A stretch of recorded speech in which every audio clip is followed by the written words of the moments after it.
आपको थंबनेल देखकर ये तो पता चल ही गया होगा कि ये वीडियो किस टॉपिक पर होने वाली है। स्टॉक मार्केट और आईपीओ का जिक्र होने पर आपने अक्सर प्रमोटर्स और शेयर होल्डर जैसे टर्म्स के बारे में सुना होगा, लेकिन एग्जैक्टली आखिर ये प्रमोटर्स एंड शेयर होल्डर्स होते कौन हैं? तो सबसे पहले आप ये जान लीजिए कि प्रमोटर्स वो लोग या ग्रुप होते हैं जो कंपनी को स्टार्ट करते हैं। ये फाउंडर्स या इनिशियल इन्वेस्टर्स हो सकते हैं। तो वहीं दूसरी तरफ शेयर होल्डर्स वो लोग होते हैं जिनके पास कंपनी के शेयर्स होते हैं। ये लोग कंपनी के पार्ट ओनर्स होते हैं जो कि नॉर्मली शेयर्स को खरीदते हैं वाया स्टॉक ब्रोकर्स। पर इनमें भी अलग अलग कैटेगरीज होती है, जैसे कि रिटेलर्स, एचएनआईज, एनआईआईज, क्यूआईबीज एटसेट्रा।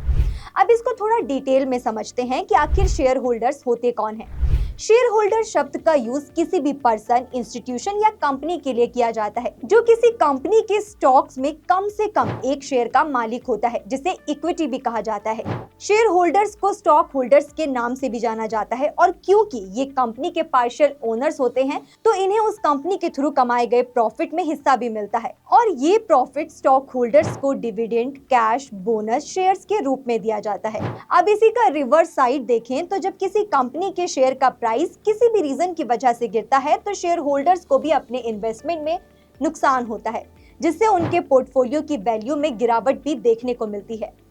इस कॉन्टेक्स्ट में ये जानना भी जरूरी है कि जब कोई कंपनी अपने एसेट को लिक्विडेट करती है तो कॉमन स्टॉक होल्डर्स को भी उनका हिस्सा तभी मिलता है जब बॉन्ड होल्डर्स, क्रेडिटर्स और प्रेफरेंस स्टॉक होल्डर्स को उनका हिस्सा मिल चुका होता है। आगे चलकर अगर कोई कंपनी बैंकरप्सी डिक्लेयर करती है तो स्टॉक होल्डर्स को अपना पूरा इन्वेस्टमेंट खो देने का खतरा भी होता है। अब जरा इन शेयर होल्डर्स के 4 अलग अलग कैटेगरीज को समझते हैं, जो कि होते हैं common share holders, preferred share holders, majority share holders और माइनॉरिटी शेयर होल्डर्स। तो सबसे पहले बात करते हैं कॉमन शेयर होल्डर्स की।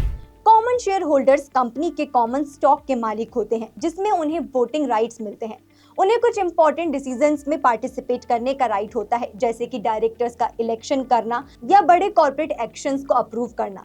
लेकिन कॉमन शेयर होल्डर्स को डिविडेंड प्रेफर्ड शेयर होल्डर्स के बाद मिलता है, और लिक्विडेशन के केस में एसेट की डिस्ट्रीब्यूशन में सबसे आखिरी नंबर उनका होता है। तो चलिए अब बात करते हैं प्रेफर्ड शेयर होल्डर्स की।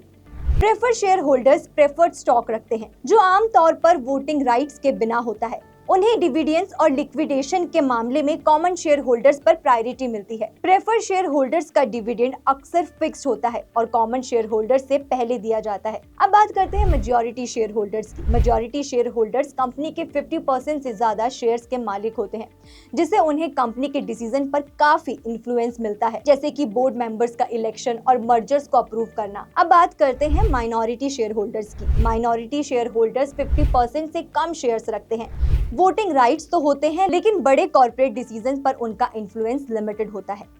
अब राइट्स ऑफ शेयर होल्डर्स पर भी बात कर लेते हैं कि आखिर शेयर होल्डर्स के पास कौन कौन से राइट्स होते हैं। शेयर होल्डर्स के पास कंपनी के बुक्स और रिकॉर्ड्स को इंस्पेक्ट करने का राइट होता है। डायरेक्टर्स और ऑफिसर्स के गलत कामों के लिए कॉर्पोरेशन पर केस करने की पावर होती है। की कॉर्पोरेट मैटर्स जैसे कि बोर्ड डायरेक्टर्स को नाम देना और पोटेंशियल मर्जर्स को ग्रीन सिग्नल देने के डिसीजन पर वोट देने का राइट भी इन्हें मिला होता है।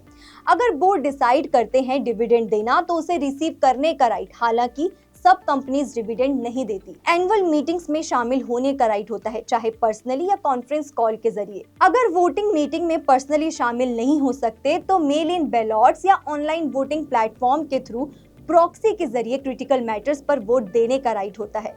अगर कंपनी अपने एसेट लिक्विडेट करती है तो proportionate allocation of process claim करने का भी राइट होता है।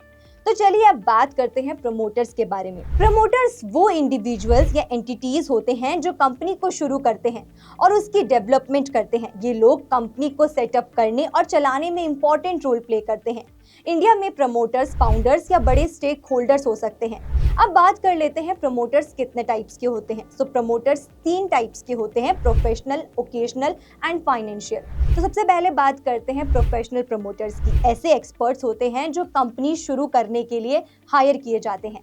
अब बात करते हैं ओकेशनल प्रमोटर्स की। ये ऐसे एंटरप्रेन्योर्स होते हैं जो कभी कभी कंपनी शुरू करते हैं। अब बात करते हैं फाइनेंशियल प्रमोटर्स की। ऐसे बैंक्स और इन्वेस्टमेंट फर्म्स जो कंपनीज को शुरू करने में मदद करते हैं। अब चलिए बात कर लेते हैं राइट्स ऑफ प्रमोटर्स पर। तो सबसे पहला राइट है idea conception. Promoters business idea और प्लान तैयार करते हैं। प्रिलिमिनरी इन्वेस्टिगेशन, ये लोग देखते हैं कि बिजनेस आइडिया वर्केबल है या नहीं। Document preparation, promoters legal document तैयार करते हैं जो कंपनी रजिस्टर करने के लिए चाहिए होते हैं। अब थर्ड है फंड रेजिंग, ये लोग बिजनेस शुरू करने के लिए पैसा इकट्ठा करते हैं। इनका मेन रोल होता है कंपनी को आइडिया से एग्जीक्यूशन तक लाना, इनिशियल फंडिंग अरेंज करना, मैनेजमेंट टीम बनाना। आईपीओ के टाइम प्रमोटर्स अपने कुछ शेयर्स पब्लिक को बेच सकते हैं, ये होता है ऑफर फॉर सेल। ये कंपनी नए शेयर्स इशू करती है, तो इस केस में प्रमोटर्स का स्टेक डाइल्यूट होता है क्योंकि उनके शेयर्स की वैल्यू नए इशू हुए शेयर्स के हिसाब से कैलकुलेट होती है और उनकी ओनरशिप कम होती है। तो ये थी in detail explanation about the promoters and share holders. ऐसे ही आईपीओ से रिलेटेड टर्मिनोलॉजीज और अपडेट पाने के लिए सब्सक्राइब करें इंडिया आईपीओ।